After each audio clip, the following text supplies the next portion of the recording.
This is Boxing Tickets NI in association with Violent Gentlemen. We're back with Owen O'Neill. How are you? You, all good. All good, mate, yeah. I think the last time we spoke was the 3rd of February. You were pretty much just past a year out of the ring. And I think maybe at that stage you had your fight announced. Yeah. You already had a fight cancelled in Spain, I think it was, because they put restrictions stuff in. But obviously from February you were pretty much a year training, pretty much flat out. Obviously, you've got your 5th fight out of the way now. You fought on the 20th of March in Luxembourg. How good does it feel to be back? Brilliant, mate. It's good to actually, when someone asks you how many fights you have, say 5 instead of 4 all the time. I was sick of saying that. I was 4-0. So it's good, yeah, to get in and get another fight over and done with. Funny, I was speaking to, I think of a few ones in my work that sort of start watching the videos, saying, oh, you have a YouTube channel and stuff like that. And they're saying, oh, is Owen O'Neill any good? And I said, yesterday I was actually going, he's 4-0, he's started building his way up. And then I was going, it's actually 5-0, I forgot about Luxembourg, But obviously, for most people nowadays, obviously, you've had 5 fights so far, they've up in 4-rounders and things like that. So you're learning sort of the trade in boxing as you have to do, nowadays. You can't just go 4-rounder, 8-rounder, 10-rounder. Yeah, well, I haven't got a big amateur background, you know what I mean? I didn't win this or win that. I fought a couple of times international for Antrim and stuff, but that was it. No more than 18 amateur fights, so I'm still learning. Like, it'd be different if, like, say, Mick Conlon or someone else who's won a lot of elites and stuff. Where I didn't even fight the elite. So I'm still learning constantly. And like you've obviously trained under Gerard Andy as well, so obviously I guess COVID, when you sort of look back on it in time, you sort of go, COVID actually helped because it gave you a lot more time with Dee. Yeah. They obviously implement, his sort of structure and the way he wants you to fight and things like that, and that time can help. Whereas you'll see a fighter change a trainer. I think when you go back, probably Conor Ben decided at one stage he was switching, I think it was, and then when he was fighting, he just looked as if he was, he was scared to move. Yeah. He was trying to change his stance and everything else like that, and people were going, just go back to what you know. Yeah. Well, that couldn't have happened. It couldn't have been any better for me. Like, I got the fight obviously to be 4-0 with Dee, but I was still sort of in that process. What you're saying, I was only with him a couple of months, but that whole year there, I've learned so much. Like, I have confidence in myself now and actually know what I'm doing. I know what I'm going in the round 1, I know what I'm doing round 2, and that's just because I didn't fight and I had just so much time to just work on boxing, you know what I mean, for the whole year. And like, I always interviewed Dee a couple of times. I think the last time I interviewed him was like an hour and a half. But like, it's clear to see for anybody probably watching interviews or even being close to him for even a few minutes. He's so much knowledge of boxing. He's obviously been on the MTK shows a couple of times with Lewis and Polly, but like, it's hard not to listen. He'll probably see something in a fight and you'll go, did I do that? You don't even know you're doing it. But he's, well, that's just from the drills and stuff you're doing. He's watching for your wee traits and things like that. Well, that's fitting there the other day. He watched 10 Canelo fights in one day. He's mad, no, I mean, but here it's brilliant, you know what I mean? But we start training at 11 o'clock, meant to be training at 11, and we don't start at like 20 past 11 every day just because we're talking about boxing or fights what he's watched, or, you know what I mean? But he's dedicated to the sport, like. Yes, and that's what you want, I guess. Like, there's so much going on. Obviously, Canelo and Saunders, obviously, fighter and stuff having to be pulled. So it's more important, I guess, sometimes that Dee knows exactly how you tick. So if something's going wrong in the fight, that he's there to look out for you. That's his job. It's to make sure that when you're out fighting it, you're giving your best and that you're not going to be taking any silly punches anywhere. It's going to lead to damage. Definitely, 100%, yeah. So sort of looking at Luxembourg and I guess the whole card probably in Luxembourg had some sort of controversy around it in some way. Like, I think the first punch you landed, you dropped him, and the referee just sort of cleaned his gloves. And I don't think the referee he didn't even realise the bell went. He was a plonker. He was telling me I was slapping and all. But it was like amateur referees, I think. I can't believe he didn't count that punch that it dropped him. You know what I mean? It just would have been a wee bit more sweeter. But I flipping. It was a good show, like, but there was no. It wasn't like a professional show. It was just like you were fighting back in the amateur days and I was championships or something. No music, no. It was like break. It's in a leisure centre, you know what I mean? But at the end of the day, it was still good. You know what I mean? Still good to get out and fight. And that was your first experience, obviously, behind closed door shows. Yeah. Obviously, your other 4 fights, you know, it was like you're going into a nightclub sort of thing, you know, the music and. But I mean, it didn't really even bother me. No, it didn't bother me. I do hear, obviously, when I'm fighting in front of all the crowds and all, you hear all the Climble songs and all stuff like that. It's brilliant, but that fight is just concentrated really, and I can't really even remember hearing anything outside the ring. Don't even think I heard Dan shouting or anything. I just was in the zone. You know what I mean? And funny, you know, you can sort of look at it in 2 ways. Sometimes, you know, I know Tyrone McKenna, obviously fighting behind closed doors, sort of said that, like, I've had the crowd there, I'll probably get an extra 10 or 20%, whereas sometimes the fighter, you don't want somebody in the crowd going, flip sake, go on, just punch him, you know, rather than messing about. So it keeps you focused, I guess, and, you know, when you probably look back on that card, you'll probably go, well, I got out during COVID, got the sort of cobwebs blasted off. Maybe if the crowd was there, maybe the last round I could have pushed on and stopped them, you know what I mean? Because I did feel like the stoppage was coming if it was maybe another round or two. Definitely felt like it was going to stop him. Maybe I tried too much. But then again, if the crowd was there cheering me on, I probably could have stopped them, you know what I mean? So exactly, it's one of them things you sort of don't know, you know what I mean? But I guess in some ways the rounds are good for you as well, you know, because definitely, sure, a year there, I know, just over a year, so yeah, the more rounds the better, but to me, yes, I would love knockouts and stuff, but the knockouts will come when they actually meet like the mean, you know what I mean? Rather, I don't want to be knocking out a journeyman, you know what I mean? Well, it'd be good too, but 50-50 fight, knocking someone out, that'd be a hell of a lot better, you know what I mean? Definitely would. You'd sort of then be doing the Lewis and Potty sort of thing, stopping somebody in the first minute around and going. That's what I want early, you know what I mean? And does it sort of put pressure on you more, I guess, you know, you're 5-0, no stoppages yet? Do you sort of look at it and go, I want a stoppage? No, not really. It'd be different if I had a lot of knockouts when I was amateur. I had one knockout when I was amateur, but I wasn't really known as a puncher, I don't think, like. Just more known as being relentless, non-stop. So, I don't really know. No, there's no pressure on me, like, to get knockouts, like that. Definitely not, but I would love them, like. But if they come, you know what I mean? So it'll make the easier nights work, you know. Great, like. So it does. Did you have much of a break, obviously, after Luxembourg? I think I was actually in the gym a couple of days afterwards. I think I was maybe doing an interview with Dee, I think maybe that day, and I think you were straight back in. T-shirt, I was back, took the Monday off, went out a run on Tuesday, and then went back to the club on Wednesday. So just stay. I guess it's something you enjoy doing, you know, and you've spent so much time in the gym over the last year, you don't want to stop it, you know, so if you take too much of a break, I know a lot of boxers have that thing where they go, if I do a week without boxing, and going, what will I do? You know? But flipping, what else was there? We were still sort of in lockdown, you know what I mean? So, yeah, I have so much still to learn, you know what I mean? I know I do, and I'll take a break when I win a title, like another week's break maybe. That's when I'll take a break, but at the minute, definitely not. And obviously you've extra reason to smile and stuff at the minute. Obviously it was announced on Thursday. You're back out on the 26th of June in Spain. 6 weeks today. Yeah, mate, can't wait. Hopefully, we go over, get the win, and maybe it's a wee bit more open over there. Where Belgium and Luxembourg was flipping, it was a nightmare with COVID. So hopefully over there we get to go out and get something to eat now after the weigh in, and maybe after the fight go out and have a few pints, a few steaks. You know what I mean? Definitely. Yeah, I mean, I can't wait.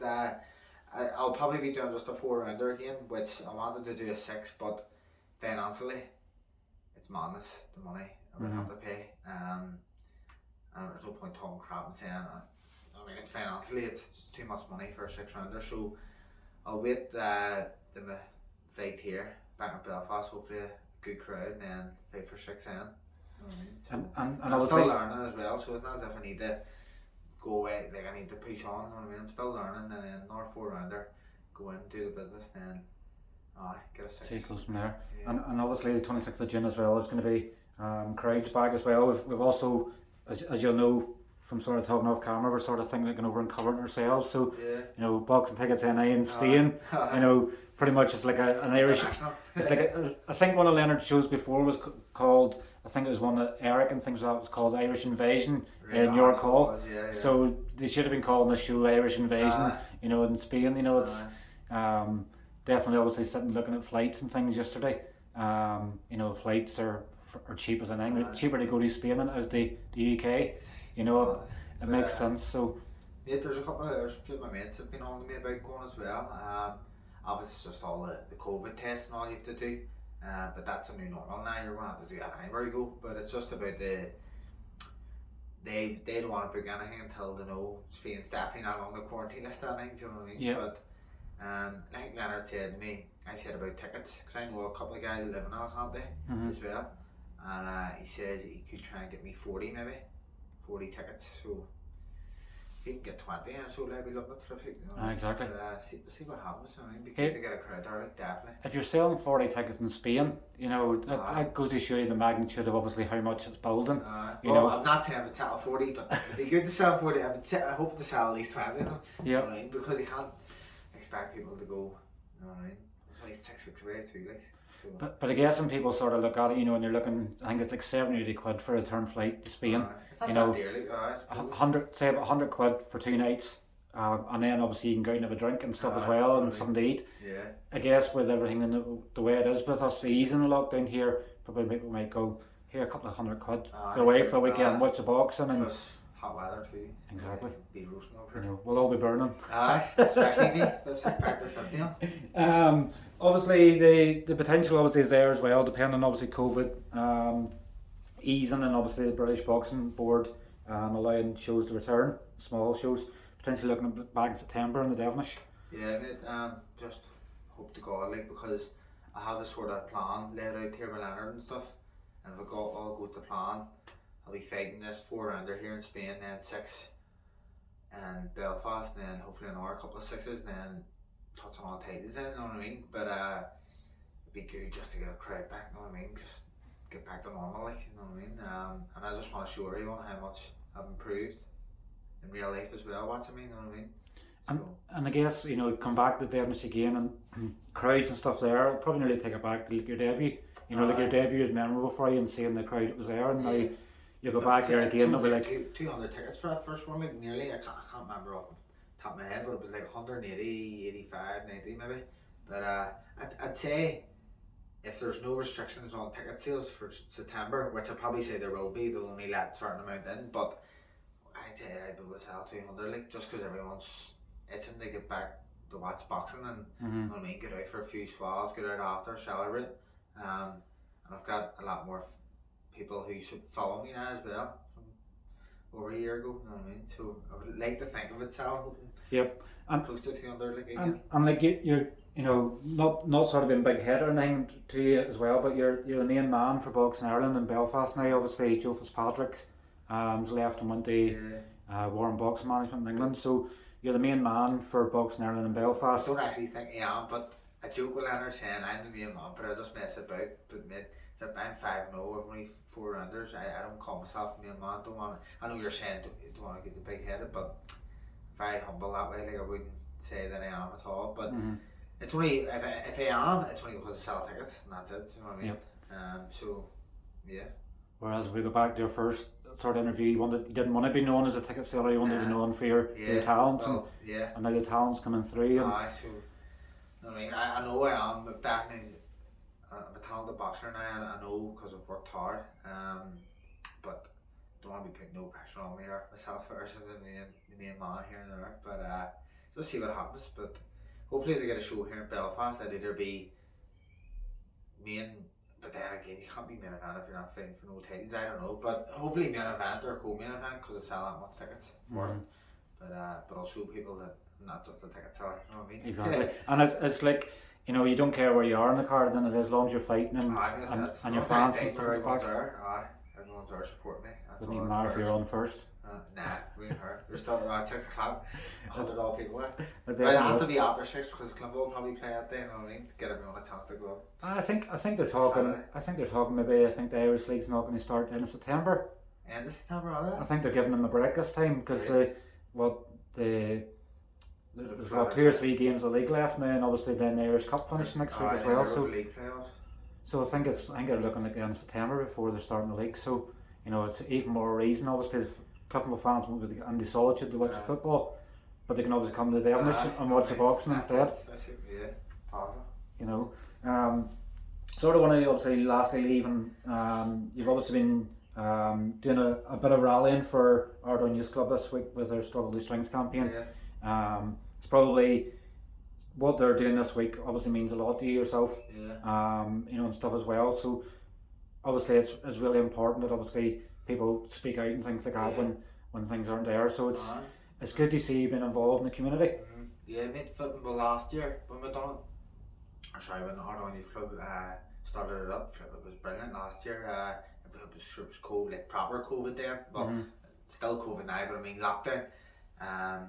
All the videos everyone was doing. Jack Grealish and all England was sending videos. A couple of other celebrities, but yeah, I mean, it started this week. I've mental health close to my heart, obviously, because my mate Jerry committed suicide, and then my uncle Peter committed suicide, and flipped still mad. Think about Jerry every day. Then my uncle Peter flipping my daddy, my nanny Layla, my aunt Margaret and stuff, Grandpa Peter. Like, obviously they're still not. You know what I mean? It's still very raw to them. You know what I mean? Like my daddy, I'd say flipping.